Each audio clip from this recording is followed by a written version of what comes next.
В Иркутске полным ходом идет подготовка к крещенским купаниям.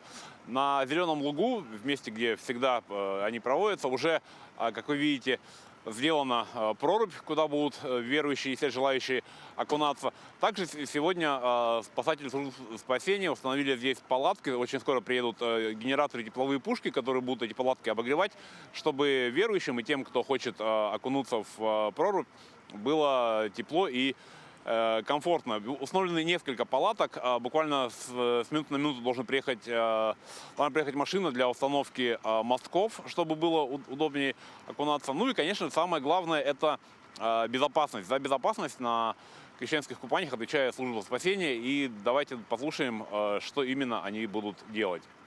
Ну, во-первых, мы обеспечиваем палатками.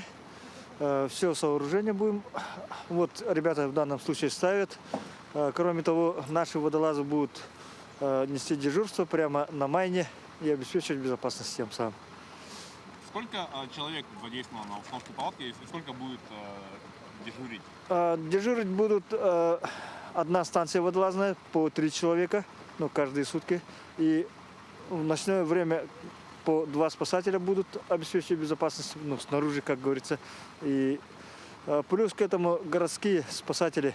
Есть у нас городская спасательная служба при мэрии, они будут обеспечивать теплом. А непосредственно при установке палатки федеральные спасатели, ну, все 3 спасательные организации службы сейчас принимают участие в установке палатки. Здесь на Зеленом лугу расчищена площадка. За площадкой есть у нас парковка, куда могут приезжать люди на машинах. Также я напомню, что в все дни крещенские будут курсировать автобусы, которые будут подвозить верующих, желающих окунуться в купель, автобусы. Сейчас спасатели заканчивают установку последних палаток. И здесь их на данный момент 4. То есть места для переодевания, для обогрева хватит всем. И самое главное, что обязательно надо соблюдать все меры предосторожности,